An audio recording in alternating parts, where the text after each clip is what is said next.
तो अभी तक के क्लास में हम लोगों ने ये देखा है कि मैग्नेटिक फोर्स कैसे कैलकुलेट करा जाएगा, उसकी मैग्नीट्यूड क्या आएगी। तो हम लोगों ने पाया कि मैग्नेटिक फोर्स की वैल्यू जो होगी, मैग्नेटिक फोर्स को हम लोगों ने कैलकुलेट क्या किया था, it's equation is Q V cross B। यही हम लोगों ने अभी तक कैलकुलेट करा है कि जब भी एक चार्ज किसी वेलोसिटी से मैग्नेटिक फील्ड में मूव करेगा तो उसके ऊपर जो फोर्स लगेगा उस फोर्स को कैलकुलेट कैसे करना है, तो बाय यूजिंग दिस इक्वेशन। और अगर हम यहाँ पे देखें, अगर इसको हम चाहें इस इक्वेशन को लिखना, तो हम इस इक्वेशन को इस फॉर्म में भी लिख सकते हैं, Q V क्रॉस B को VB साइन थीटा, इसके फॉर्म में भी हम इसको कैलकुलेट कर सकते हैं ना। हो अब हमें ये देखना है कि इस फोर्स को कैलकुलेट करने के लिए जो हम लोगों ने, ये तो मैग्नीट्यूड अगर हम कैलकुलेट करना चाहते हैं तो this will be the magnitude, ऐसे हम डायरेक्शन को पता कर लेंगे। बट यहाँ पे हम लोगों को फोर्स की मैग्नीट्यूड कैलकुलेट होगी, और इसके डायरेक्शन को कैलकुलेट करने के लिए हम लोगों ने देखा था बच्चों कि डायरेक्शन मैग्नेटिक फोर्स का कैलकुलेट करने के लिए हम लोगों को यूज करना पड़ेगा right hand screw rule, right hand thumb rule का यूज हम कर सकते हैं, जिसको स्क्रू रूल भी कहा जाता है। थंब रूल से हम इसके डायरेक्शन को पता कर पाएंगे। ये हम लोगों ने पीछे क्लास में डिस्कस कर रखा है। राइट हैंड थंब रूल से ये कैलकुलेट कर सकते हैं डायरेक्शन ऑफ फोर्स, और मैग्नीट्यूड को कैलकुलेट करने के लिए हमें क्या फॉर्मूला यूज़ करना पड़ेगा, मैग्नीट्यूड को कैलकुलेट करने के लिए QVB साइन थीटा का फॉर्मूला यूज़ करना पड़ेगा ना।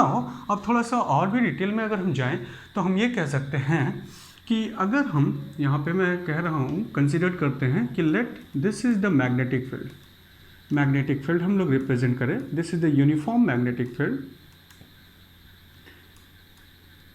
एक यूनिफॉर्म मैग्नेटिक फील्ड हमने कंसिडर कर रखा है, और इस यूनिफॉर्म मैग्नेटिक फील्ड में हम एक चार्ज को, पॉजिटिव चार्ज को मूव करवाएंगे, और पॉजिटिव चार्ज को मूव हम इस मैग्नेटिक फील्ड में करवा के देखेंगे क्या स्टेट होता है उसके साथ, किस तरह फोर्स लगेगा।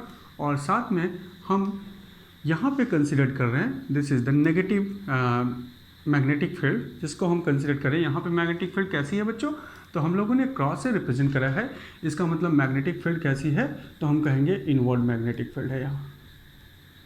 ओके, अब अगर हम यहाँ कंसिडर करें तो मैंने यहाँ पे आउटवर्ड मैग्नेटिक फील्ड को रिप्रेजेंट किया है, that is represented by dot.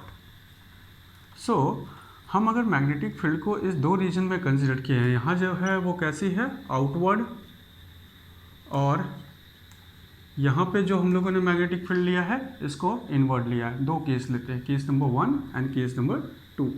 मान लिया जाए कि अब हम इसमें एक पॉजिटिव चार्ज को इनवर्ड मैग्नेटिक फील्ड में v वेलोसिटी से हम अलाउ करते हैं मोशन करने के लिए, ठीक है। उसी तरह से पॉजिटिव चार्ज को हम v वेलोसिटी से अलाउ करते हैं फिगर 2, जिसमें मैग्नेटिक फील्ड कैसा है, आउटवर्ड मैग्नेटिक फील्ड है। तो अब हम देखेंगे बच्चों कि इसके ऊपर जो फोर्स लगेगा, क्योंकि हमने v वेलोसिटी से इसको मूव करवाया है, ये कैसा चार्ज है, पॉजिटिव चार्ज है, और यहाँ पे भी हम लोगों ने पॉजिटिव चार्ज लिया है, पॉजिटिव चार्ज है, और इसकी वेलोसिटी कैसी है v। सो अगर हम इस v वेलोसिटी से एक चार्ज पार्टिकल को मैग्नेटिक फील्ड में मूव करवाते हैं तो हम देखेंगे कि इसके ऊपर फोर्स कैसा लग रहा है। सो इसके लिए हम यहाँ पे नोट कर रहे हैं, लेट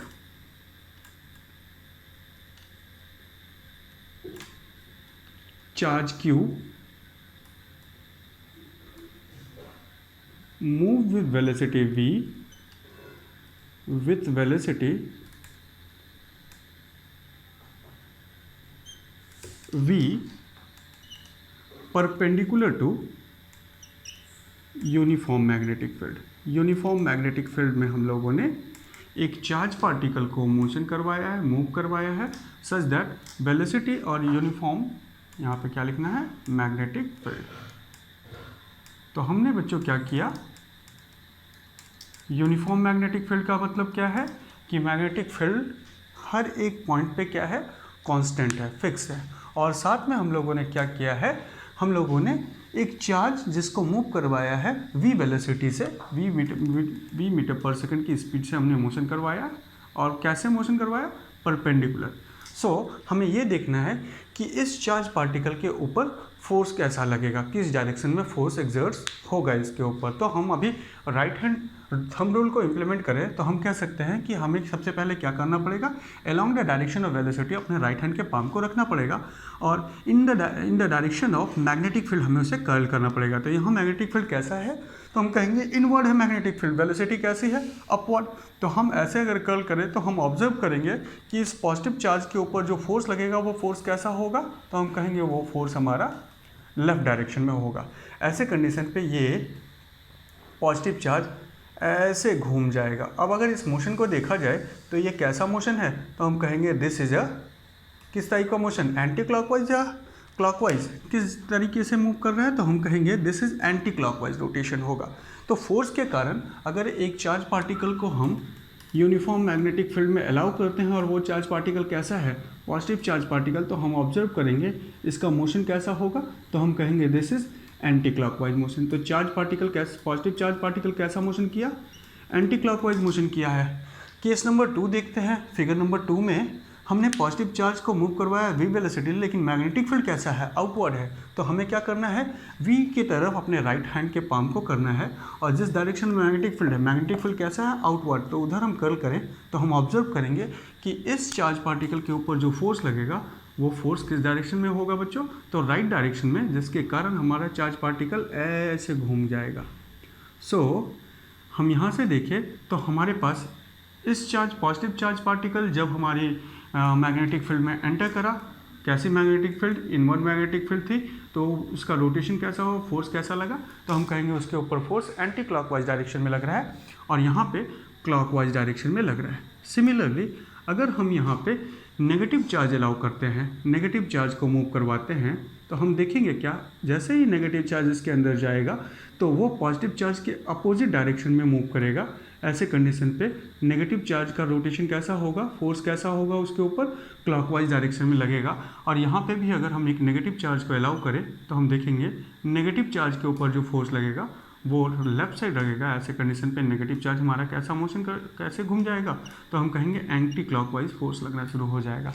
तो इस डायग्राम को देख के हम अगर एक टेबल ड्रॉ करना बनाना चाहें तो हम ये टेबल इसके लिए हम एक टेबल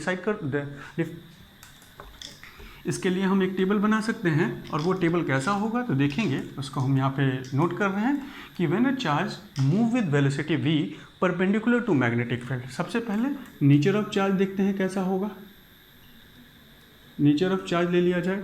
फिर हम कंसिडर कर लेते हैं direction of magnetic field. Direction of magnetic field कैसी है, डायरेक्शन ऑफ b, एंड साथ में हम देखेंगे फोर्स कैसा इसके ऊपर लगेगा, फोर्स। तो हमने अभी देखा कि अगर हमारा चार्ज पॉजिटिव है, नेचर कैसा है, तो हम कहेंगे चार्ज का नेचर, नेचर ऑफ चार्ज कैसा नेचर पहले कंसीडर किया हम लोगों ने, मान लेते हैं पॉजिटिव चार्ज को सबसे पहले हम लोगों ने लिया था। और फिगर नंबर 1 में अभी हम लोगों ने देखा है कि जो मैग्नेटिक फील्ड थी वो कैसी थी, तो हम कहेंगे इनवर्ड मैग्नेटिक फील्ड थी और हमें हमारे जो चार्ज के ऊपर फोर्स लगा था वो फोर्स कैसा था, एंटी क्लॉकवाइज। सिमिलरली जब हम लोगों ने पॉजिटिव चार्ज लिया और पॉजिटिव चार्ज को जब हम लोगों ने फिगर 2 में मैग्नेटिक फील्ड को आउटवर्ड रखा तो हम ऑब्जर्व करें कि पॉजिटिव चार्ज के ऊपर जो फोर्स लगेगा वो कैसा होगा, क्लॉकवाइज होगा। सिमिलरली जब हम फिगर नंबर 1 में नेगेटिव चार्ज को देखें तो फिगर नंबर 1 में मैग्नेटिक फील्ड कैसा था, तो हम कहेंगे इनवर्ड मैग्नेटिक फील्ड था और उसके कारण चार्ज पार्टिकल के ऊपर फोर्स कैसा लगेगा, तो पॉजिटिव चार्ज के पार्टिकल के ऊपर एंटी क्लॉकवाइज लगा हुआ था, इसलिए हम इसके ऊपर क्या कहेंगे, क्लॉकवाइज लगेगा, क्योंकि जस्ट अपोजिट नेचर का फोर्स लगना है। देयर आफ्टर नेगेटिव चार्ज और आउटवर्ड अगर मैग्नेटिक फील्ड रखी जाए तो हम देखेंगे क्या कि हमारे ऊपर जो फोर्स होगा वो कैसा हो जाएगा, एंटी क्लॉकवाइज फोर्स होगा।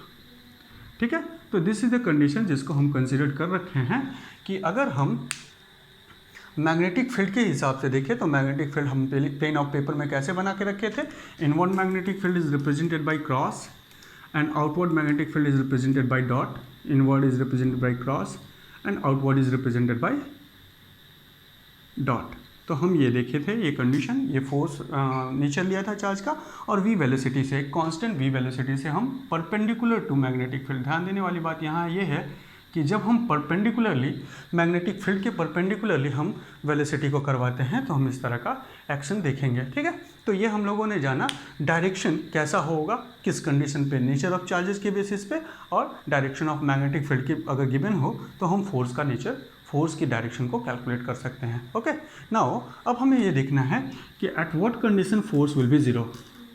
नेक्स्ट पॉइंट ये जाना है कि under necessary condition for force to be zero, necessary condition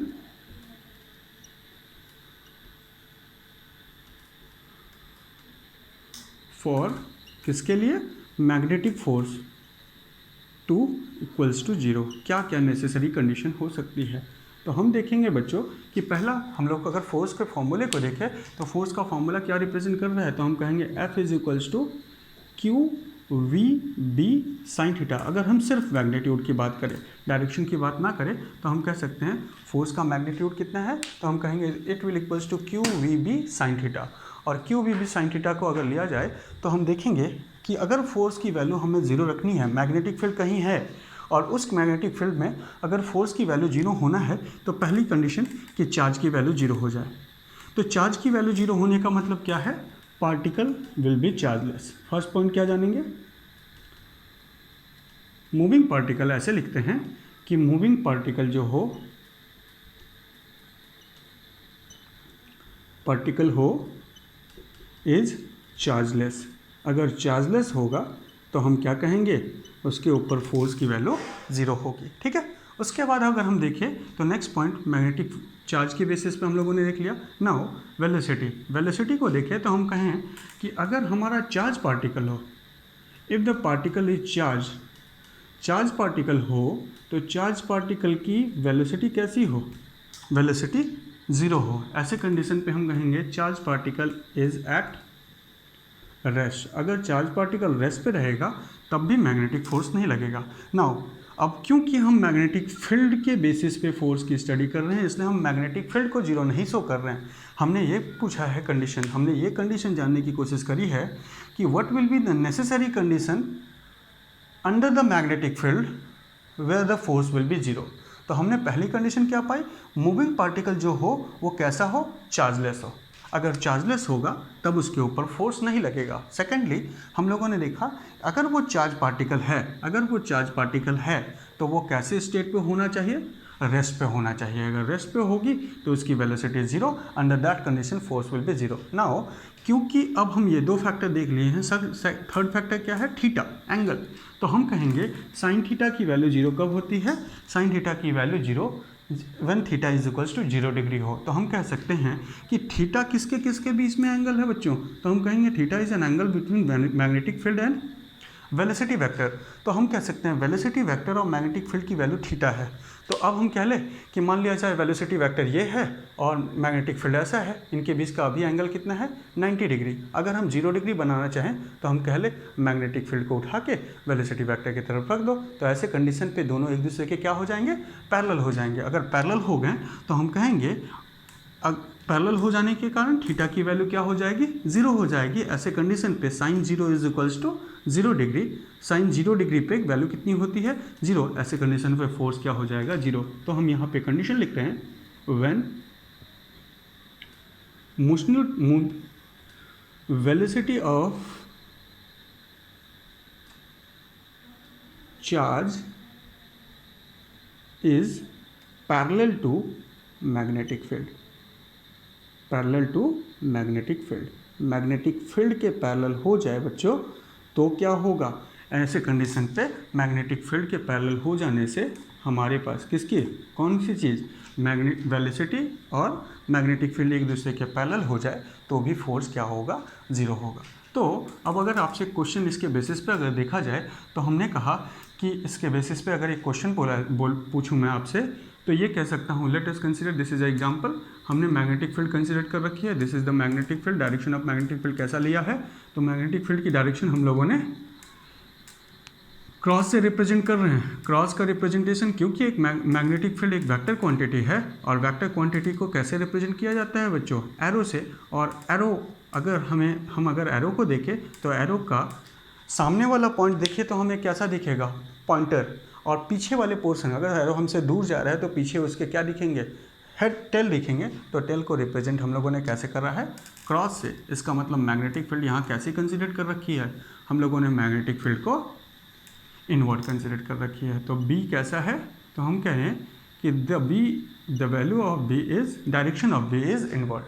now अब हमने यहाँ से अलाउ करा, हमने 3 पार्टिकल को अलाउ किया। फर्स्ट पार्टिकल इज लेट, हमने यहाँ से कांस्टेंट वेलोसिटी से, एक कांस्टेंट वेलोसिटी से 3 पार्टिकल को भेजा। पहला पार्टिकल है हमारा, first particle is electron. Second particle जो हम लोगों ने भेजा है वो क्या है, प्रोटॉन। एंड थर्ड पार्टिकल जो है वो कैसा है, न्यूट्रॉन। तो हम लोगों ने 3 डिफरेंट पार्टिकल को भेजा इस मैग्नेटिक फील्ड में with constant velocity, v velocity से हमने इसमें अलाउ किया। Now if this 3 particle moving with velocity v in inward magnetic field, so अगर हम इलेक्ट्रॉन को देखें तो इलेक्ट्रॉन का नेचर कैसा होता है, तो हम कहेंगे इलेक्ट्रॉन का नेचर नेगेटिव होता है, मैग्नेटिक फील्ड कैसा है, इनवर्ड। तो ऐसे कंडीशन पे इसके ऊपर फोर्स कैसा लगेगा, क्लॉकवाइज। तो हमारा इलेक्ट्रॉन ऐसे घूम जाएगा, क्लॉकवाइज डायरेक्शन में इसके ऊपर फोर्स लगना शुरू होगा और ये ऐसा रोटेट करेगा। कहने का मतलब इसके ऊपर जो मैग्नेटिक फील्ड लग रही है वो मैग्नेटिक फील्ड किधर होगी, फोर्स जो लग रहा है वो फोर्स किधर होगा, तो राइट साइड फोर्स होगा। और राइट साइड फोर्स होने के कारण ये किस तरफ घूम जाएगा बच्चों, तो हम कहेंगे it will move towards right. तो राइट की तरफ हमारा, मान लेते हैं कि ये राइट की तरफ ऐसे चला गया, ठीक है। तो राइट की तरफ कौन सा पार्टिकल आएगा, हमारा इलेक्ट्रॉन। नाउ अब देखिए प्रोटॉन, तो प्रोटॉन हमारा कैसा नेचर का होता है, पॉजिटिव नेचर का होता है। और फील्ड कैसी है, इनवर्ड फील्ड है। तो ये किधर जाएगा, तो हम कहेंगे ये चला जाएगा लेफ्ट साइड। तो दिस लेफ्ट साइड आने वाला जो पाथ है वो किसके लिए होगा, तो हम कहेंगे this is for proton. And now electron, now neutron की अगर बात करें तो न्यूट्रॉन का नेचर कैसा है, न्यूट्रॉन इज चार्जलेस। और अगर चार्जलेस होगा तो if particle is moving, particle is chargeless, then force will be 0। और अगर फोर्स 0 लगा तो वो क्या ऐसा चला जाएगा, अनडिफ्लेक्टेड ऐसे चला जाएगा। तो दिस इज द क्वेश्चन जिसमें हम ये देख सकते हैं कि इलेक्ट्रॉन, प्रोटॉन और न्यूट्रॉन को एक कांस्टेंट मैग्नेटिक फील्ड में कांस्टेंट वेलोसिटी से भेज दिया जाए। फिक्स कांस्टेंट वेलोसिटी का कहने का मतलब तीनों की वेलोसिटी अगर फिक्स करके, कांस्टेंट करके, सेम वेलोसिटी से भेज दिया जाए तो हम ऑब्जर्व करेंगे कि इलेक्ट्रॉन और प्रोटॉन एक दूसरे के अपोजिट डायरेक्शन में उसके ऊपर फोर्स लगेगा और जो हमारा न्यूट्रॉन है वो अनडिफ्लेक्टेड सीधा चला जाएगा along the straight line path, ठीक है। तो हम ये देखें कि ये हमारे मूविंग पार्टिकल कैसा है, चार्जलेस है, उसके बेसिस पे हम लोगों ने डिफाइन कर लिया। नाउ अब हम देखते हैं कि अगर इस क्वेश्चन में हम थोड़ा सा चेंजेस करें, इस एग्जाम्पल को हम चेंज करके थोड़ा सा दूसरा एग्जाम्पल बनाना चाहें, और मैंने कहा कि मान लिया जाए कि हम एग्जाम्पल नंबर 2 देखते हैं कि लेट एक चार्ज पार्टिकल है, उस चार्ज पार्टिकल का मैंने मैग्नीट्यूड कंसिडर कर लिया 3 माइक्रोकूलम और उस चार्ज पार्टिकल को मैं अलोंग एक्स एक्सिस भेजता हूँ। एक्स एक्सिस के अलोंग मोशन कराया जाए कर रहा है, जिसकी वैल्यू कितनी है 10 मीटर पर सेकेंड। और जो मैग्नेटिक फील्ड है उस मैग्नेटिक फील्ड की वैल्यू, चलो अभी हमने मैग्नेटिक फील्ड की स्टडी नहीं करी है, मैग्नेटिक फील्ड को डिस्कस नहीं करा है, इसलिए मैग्नेटिक फील्ड की यूनिट नहीं बताएं, अभी हम यहाँ पे यूज़ नहीं कर रहे हैं मैग्नेटिक फील्ड की यूनिट। मान लिया जाए वेलोसिटी की वैल्यू है 10 यूनिट और मैग्नेटिक फील्ड की वैल्यू है 20 यूनिट, बट किस डायरेक्शन में है, तो हम कहेंगे अलोंग वाई एक्सिस है, सॉरी एक्स एक्सिस है, एक्स एक्सिस ले लें। तो what will be the value of force, हमने कहा चार्ज की वैल्यू कितनी ले ली है 3 यूनिट, वेलोसिटी की वैल्यू कितनी ले ली है 10 यूनिट, डायरेक्शन किधर है एक्स एक्सिस। मैग्नेटिक फील्ड की वैल्यू कितनी है 20 यूनिट, डायरेक्शन किधर है एक्स एक्सिस। नाउ अगर हम फोर्स को कैलकुलेट करें तो हम देखेंगे बच्चों, यहाँ थर्ड पॉइंट को देखा जाए तो वेलोसिटी एंड मैग्नेटिक फील्ड दोनों एक दूसरे से क्या होंगे, अगर पैरेलल होंगे तो फोर्स की वैल्यू कितनी होगी 0। क्या वेलोसिटी और मैग्नेटिक फील्ड एक दूसरे से पैरेलल हैं, तो हाँ देखो वेलोसिटी का डायरेक्शन किधर है एक्स एक्सिस, मैग्नेटिक फील्ड का डायरेक्शन किधर है एक्स एक्सिस। ऐसे कंडीशन में फोर्स की वैल्यू कितनी हो जाएगी 0। ये फोर्स 0 क्यों हुआ, क्योंकि थीटा की वैल्यू कितनी है 0 डिग्री और साइन 0 पे वैल्यू कितनी होती है 0। सो हम ये जाने necessary condition for magnetic force 0 होने के थ्री डिफरेंट नेसेसरी कंडीशन हम लोगों ने देखा। नाउ अब अगर यहाँ से देखा जाए तो हम कह लें कि फोर्स की वैल्यू मैक्सिमम और मिनिमम कब होगी, इसे भी जान लेते हैं यहाँ पे कि what will be the value of force at maximum and what will be the value of force in minimum condition, minimum state. तो फोर्स की मैक्सिमम और मिनिमम वैल्यू क्या होगी। तो अगर देखिए बच्चों, तो अगर एक चार्ज पार्टिकल Q की वैल्यू 0 ना हो, वेलोसिटी की वैल्यू 0 ना हो और मैग्नेटिक फील्ड की वैल्यू 0 ना हो, अगर ये 3 कंडीशन होते हैं, फोर्स ऐसे 3 कंडीशन, ये 3 डिफरेंट कंडीशन अगर है तो हम फोर्स की वैल्यू देखेंगे। नाउ अब हमारे पास देखेंगे कि अगर ये तीनों को हम लोग कांस्टेंट कर लें, वेलोसिटी को कांस्टेंट कर लें, चार्ज को कांस्टेंट कर लें और मैग्नेटिक फील्ड को फिक्स रख दें, कांस्टेंट कर लें, तो एक ही चीज़ बचा जिसके बेसिस पे हम फोर्स को डिफाइन कर सकते हैं, and that is theta. Now theta को डिफाइन करने के लिए, एंगल को डिफाइन करने के लिए कौन सा टी रेशियोज है, तो हम कहेंगे फोर्स के फॉर्मूले में कौन सा टी रेशियोज है, साइन थीटा है। तो हम कहेंगे थीटा की वैल्यू मिनिमम कब होती है, तो साइन थीटा की वैल्यू मिनिमम होती है at theta is equals to 0 degree पे। साइन की वैल्यू कैसी हो जाती है, minimum. The value of sine is minimum, sine 0 is minimum, that is 0। And जब थीटा की वैल्यू 90 डिग्री होती है तो हमारे साइन की वैल्यू कितनी होती है, it will be maximum, sine 90 degree and इस वैल्यू इज 1। सो मिनिमम कितना है 0 डिग्री पे और मैक्सिमम कितना है 1 है, और कब है 90 डिग्री पे। सो अगर हम इस फॉर्मूले में साइन 90 की वैल्यू पुट कर दें, क्यू वी बी साइन 90, तो हम देखेंगे फोर्स मैक्सिमम की वैल्यू कितनी हो जाएगी, and it will be equals to Q we B. कब हुआ, जब वेलोसिटी और मैग्नेटिक फील्ड एक दूसरे के परपेंडिकुलर थे। उसके बाद हम लोग देखेंगे sine theta, sine 0 degree is equals to 0। So अगर हम यहाँ पे साइन 0 पुट कर ले तो हम देखेंगे फोर्स की मिनिमम वैल्यू कितनी होगी बच्चों, तो फोर्स की मिनिमम वैल्यू हम लोगों ने पाया 0। ये कौन सा फोर्स है, मैग्नेटिक फोर्स है, तो उसकी वैल्यू मिनिमम 0 कब आएगी, हम लोग पीछे देख चुके हैं, force will be 0 at when velocity and magnetic field are parallel to each other. तो हम क्या कहेंगे, V is parallel to B, ठीक है। और अगर पैरेलल भी ना हो और परपेंडिकुलर भी ना हो तो हम वैल्यू जो पाएंगे वो मिनिमम और मैक्सिमम के बीच वाली वैल्यू मिलेगी, ठीक है, कोई भी इंटरमीडिएट वैल्यू हमें मिल जाएगी। तो ये हम लोगों ने देखा necessary condition for force to be 0 and thereafter maximum और मिनिमम वैल्यू ऑफ फोर्स को हम लोगों ने जाना है। अब आगे देखना है थोड़ा सा, एक और चीज़ हम यहाँ पे समझ लेते हैं कि अगर फोर्स की वैल्यू हम डिफाइन कर रखे हैं और एक मैग्नेटिक फील्ड में हमारा चार्ज पार्टिकल अगर मोशन कर रहा है तो उसके ऊपर लेट फोर्स की वैल्यू हम नॉन जीरो कंसिडर कर लें और उस नॉन जीरो कंडीशन पे फोर्स को मैग्नेटिक, एक चार्ज पार्टिकल को मैग्नेटिक फील्ड में हम मोशन करवाया in such a way that the force on that charged particle is not equals to 0. So what will be the value of work done?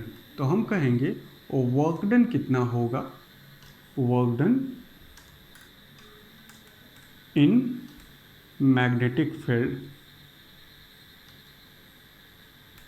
Field when charge q move with velocity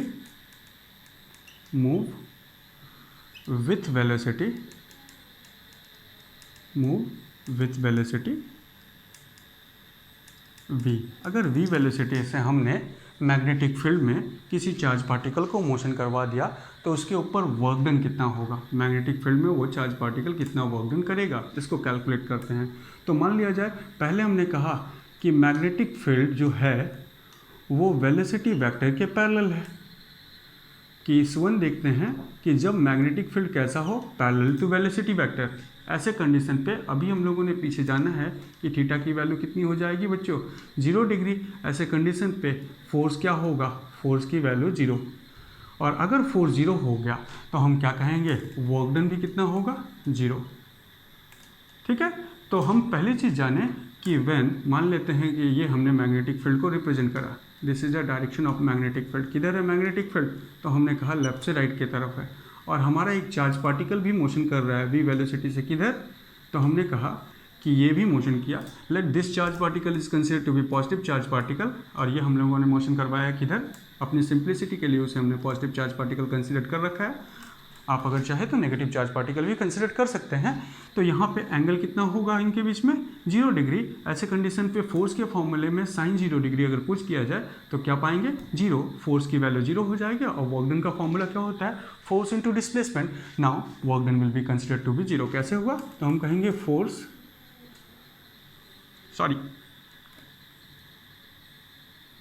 work done is equals to force into factor force into displacement vector, जिसको हम ऐसे represent कर सकते हैं। Now F की value 0 हो गई तो फोर्स की वैल्यू 0 इंटू सम डिस्प्लेसमेंट।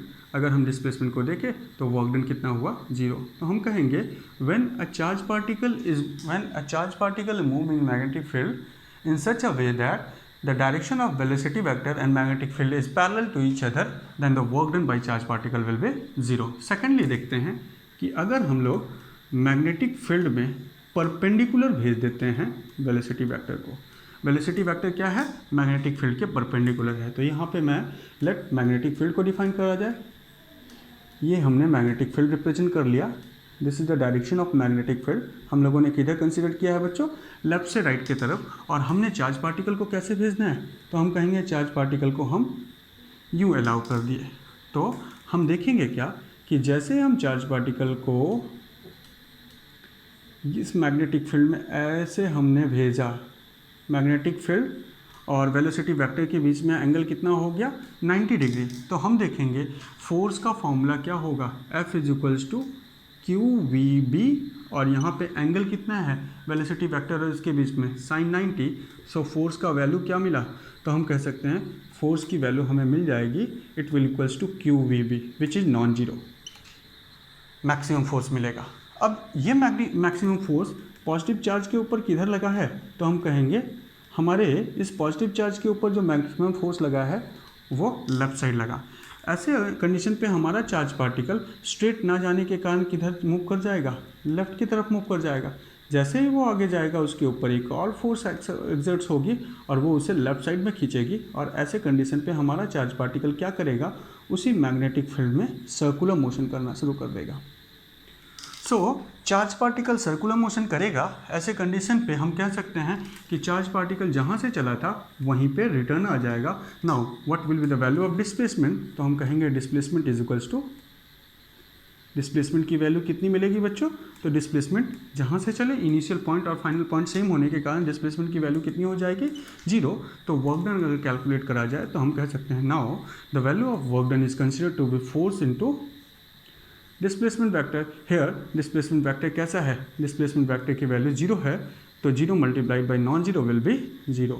तो हम लोगों ने देखा कि whether the velocity vector is perpendicular to the magnetic field और parallel to the magnetic field, work done is always occur to be 0। Now third case देख लेते हैं, जो कि जनरल केस है कि हमने कहा कि if angle between V and B is not equals to angle between V and B is not equals to 0 and 90, 0 और 90 के बराबर ना हो। तो ऐसे कंडीशन पे देखना है हमें कि लेट मान लिया जाए हमने यहाँ पे मैग्नेटिक फील्ड को डिफाइन किया, ये हमने मैग्नेटिक फील्ड की डायरेक्शन कंसिडर कर ली बच्चों, this is the direction of magnetic field. और इस मैग्नेटिक फील्ड में हमने अपने चार्ज पार्टिकल को, लेट पॉजिटिव चार्ज पार्टिकल को हम लोग किसी एंगल से भेज दे रहे हैं, और वो एंगल हमने कंसिडर किया है इट इज़ नॉट 0 और नॉट 90 डिग्री। सो यहाँ पे कहा जाए तो ये एंगल हम लोगों ने थीटा कंसिडर किया। नाउ अब देखना है कि इसका वर्क डन कितना होगा। तो हम कहेंगे कि हम इस वेलोसिटी वेक्टर के दो कंपोनेंट को रिजॉल्व करते हैं। Let the charge particle moving in a magnetic field in such a way that the value of theta angle between velocity vector and magnetic field is neither parallel and nor perpendicular।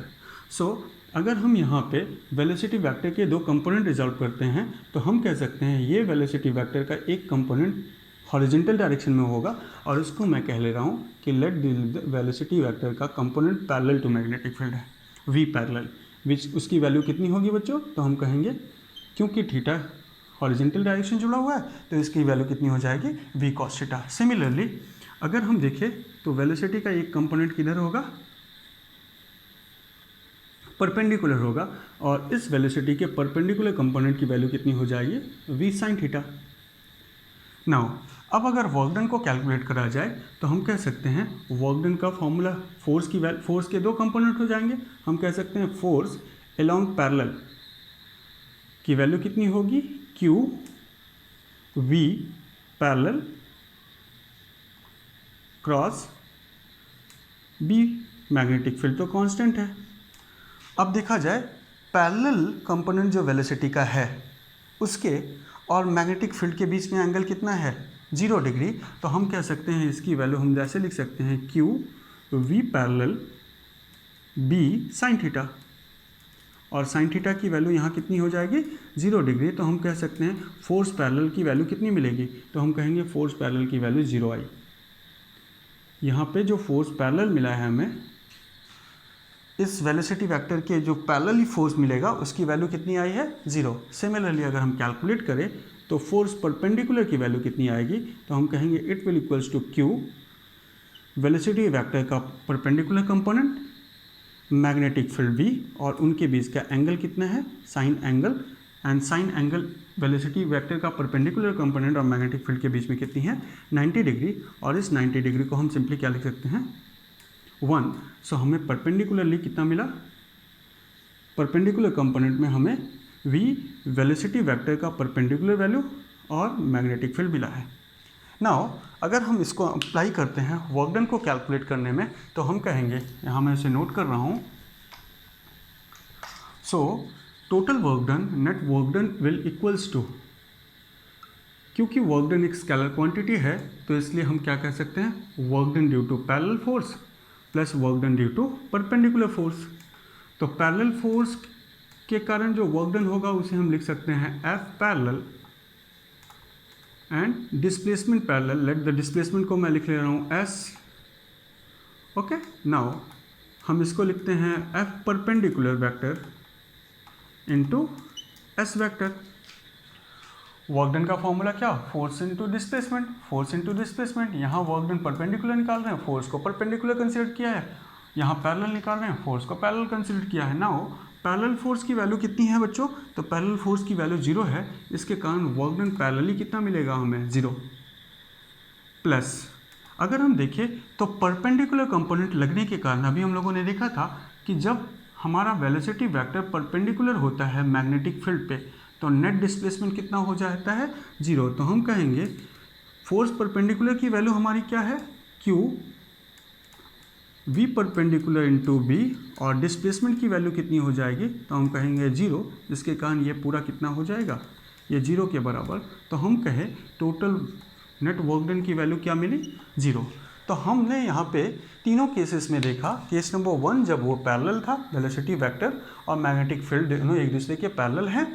Case number 2 जब velocity vector magnetic field के perpendicular है, और जब हम लोगों ने देखा case number 3 जो एक जनरल केस है, जब हमारा वेलोसिटी वेक्टर ना परपेंडिकुलर है ना पैरेलल है, ऐसे कंडीशन पे भी वर्क डन की वैल्यू 0 आई। तो यहाँ से हम कंक्लूजन ये डिराइव कर सकते हैं कि work done in magnetic field when charge particle q moving with velocity v is always considered to be 0। क्या हो जाएगा, इसलिए बहुत इंपॉर्टेंट पॉइंट है, इसे हम याद रखेंगे कि मैग्नेटिक फील्ड के कारण जो वर्क डन हो रही है चार्ज पार्टिकल को अगर हम मूव करवा देते हैं वेलोसिटी v से, तो हम लोगों ने देखा it is always occur to be 0।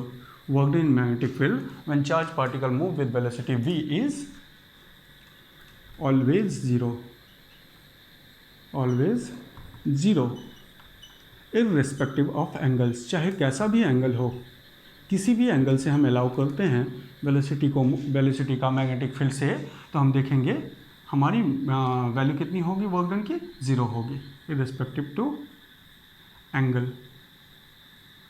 ठीक है, उसके बाद हम ये जानते हैं बच्चों, देख लिया जाए थोड़ा सा, एक और इम्पॉर्टेंट पॉइंट यहाँ से जानेंगे कि अगर हम लोगों ने वर्क एनर्जी थ्योरम को अगर क्लास 11th में हम लोगों ने पढ़ रखा है कि वर्क एनर्जी थ्योरम के हिसाब से, according to work energy theorem, हम ये देखते हैं work done is equals to change in kinetic energy होता है। ये क्लास 11th में हम लोगों ने पढ़ रखा है। वर्क डन की वैल्यू क्या होती है? चेंज इन काइनेटिक एनर्जी के बराबर होती है। सो इस मैग्नेटिक फील्ड में जो वर्क डन है वो कितना है? 0, and this will equals to kinetic energy final minus kinetic energy initial. So हम ये कह सकते हैं 0 is equals to kinetic energy final minus kinetic energy initial. तो हम ये कह सकते हैं इसका मतलब kinetic energy initial is equals to kinetic energy final.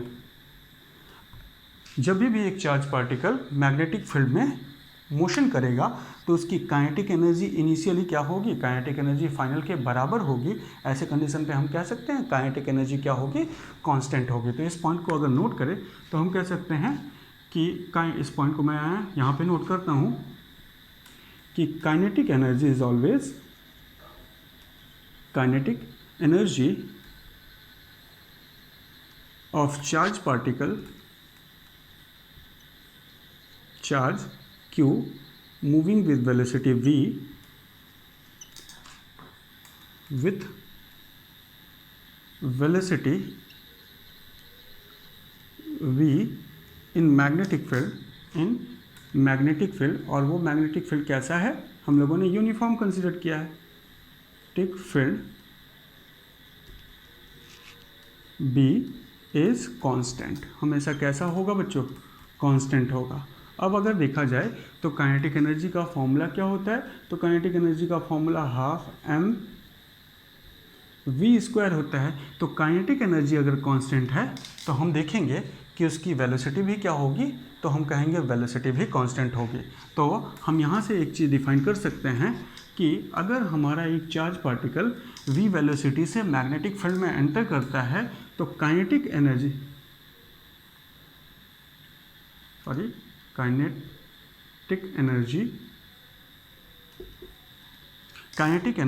हमारा कांस्टेंट होने के कारण वेलोसिटी का मैग्नीट्यूड क्या हो जाएगा?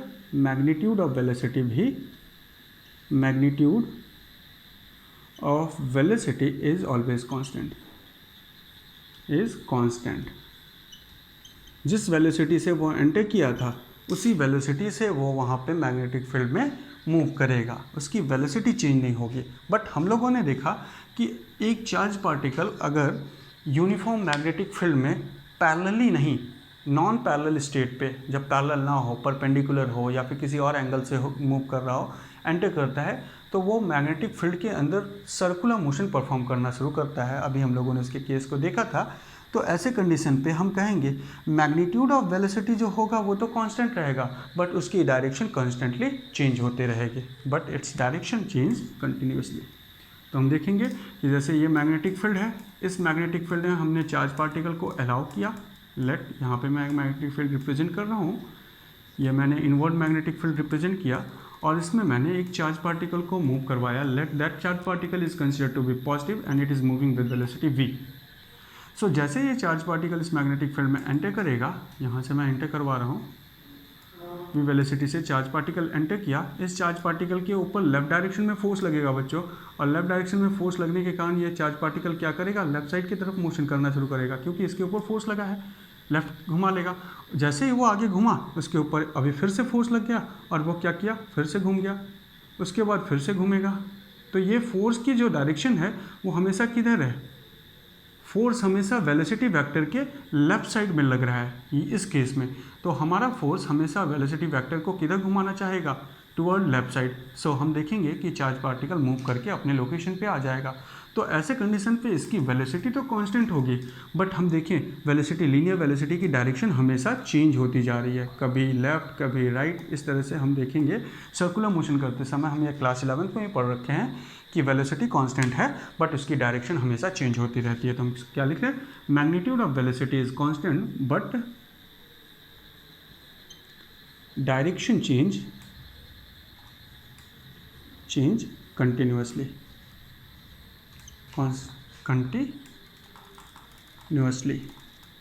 डायरेक्शन हमारा कंटिन्यूसली चेंज होता जाएगा। एक और चीज़ हम यहाँ से देखें कि अगर हम पावर को कैलकुलेट करना चाहें तो power due to magnetic field power का फॉर्मूला क्या है बच्चों, वर्क डन अपॉन टाइम।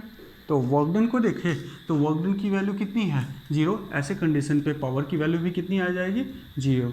तो हम कहेंगे rate of doing work is called power. So a charged particle moving in a magnetic field have always zero power. ठीक है, तो ये हम लोगों ने फोर्स के बारे में कुछ चीज़ें जानी, जिसमें वर्क डन जाना, काइनेटिक एनर्जी कैसी होगी ये जाना, वेलोसिटी के बारे में जाना। वेलोसिटी कैसा है बच्चों, ध्यान देने वाली बात है, वेलोसिटी कांस्टेंट है बट उसकी डायरेक्शन कैसी है, कंटिन्यूसली चेंज हो रही है। पावर की वैल्यू क्या पाया, 0। वर्क डन की वैल्यू क्या पाया, चाहे वर्क डन चाहे वेलोसिटी वेक्टर और मैग्नेटिक फील्ड के बीच में चाहे किसी तरह का एंगल हो, हमेशा उसकी वर्क डन कैसी होगी, 0। ठीक है बच्चों, तो ये हम लोगों ने कुछ मैग्नेटिक फोर्स के रिगार्ड चीज़ों को समझा। अब आगे हम लोगों को ये जानना है, अब हम लोग डिफाइन कर सकते हैं। अभी तक हम लोगों ने फोर्स की बारे में जो भी थोड़ी बहुत डिटेल थी वो हम लोगों ने जान रखी है।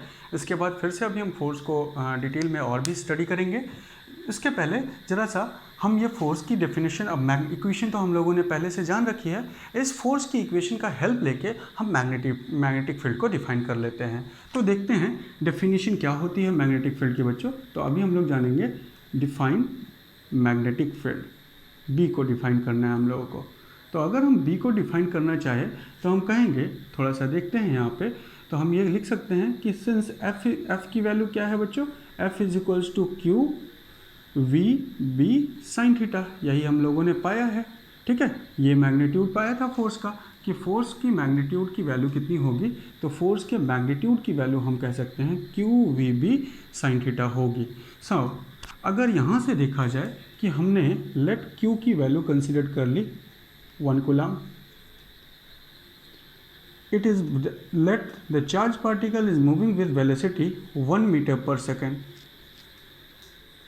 and velocity vector is always perpendicular to magnetic field। Theta की वैल्यू क्या ले लिया जाए, 90 डिग्री ले लिया जाए, तो हम देखेंगे साइन थीटा की वैल्यू क्या हो जाएगी, साइन 90 इज इक्वल्स टू 1।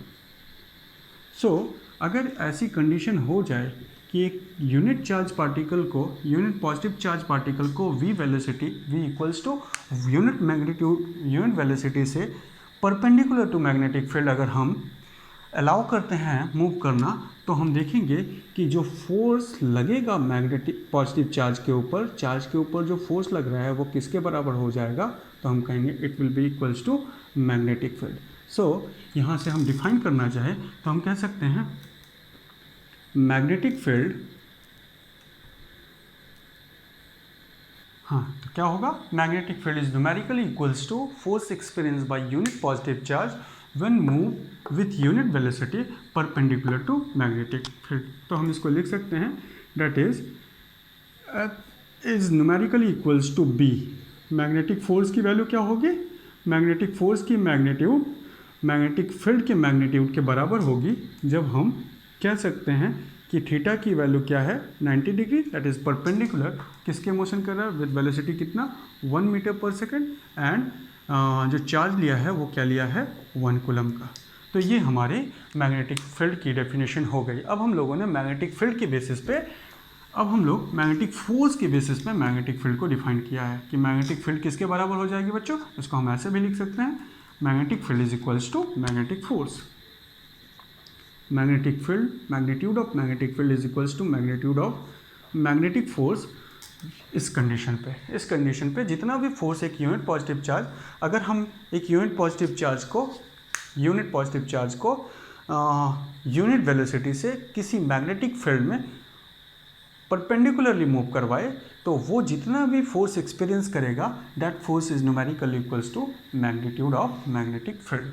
और अगर हम इसकी यूनिट को कहें तो हम कह सकते हैं unit of magnetic field is considered to be, unit of magnetic field is considered to be tesla. इसकी यूनिट क्या होती है बच्चों, टेस्ला होती है। और अगर हम देखना चाहें तो हम लिख सकते हैं the unit of magnetic field is Tesla in SI. और एक, क्योंकि ये टेस्ला बहुत बड़ी वैल्यू होती है, इसलिए हम एक और यूनिट करते हैं विच is non SI. Non SI unit में अगर देखा जाए तो इसके मैग्नेटिक फील्ड की जो यूनिट होगी वो होती है गॉस। तो हम कह सकते हैं it will equals to Gauss.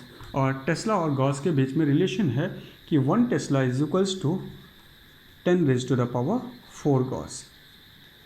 ठीक है, तो हम इस चीज़ को याद रखेंगे कि हमारे पास टेस्ला जो है वो बहुत बड़ी वैल्यू होती है, मैग्नीट्यूड ज़्यादा मैग्नीट्यूड की वैल्यू ज़्यादा होती है, इसलिए हम लोगों ने एक नॉन एसआई यूनिट बनाई है and that non SI unit is considered to be gauss and 1 tesla is equals to 10⁴ gauss. तो ये हम लोगों ने मैग्नेटिक फील्ड को डिफाइन कर लिया in terms of magnetic force. Next class में अब हम ये देखेंगे कि एक चार्ज पार्टिकल को अगर हम मैग्नेटिक फील्ड में मोशन करवाते हैं तो मोशनल इफेक्ट क्या होता है उसके ऊपर।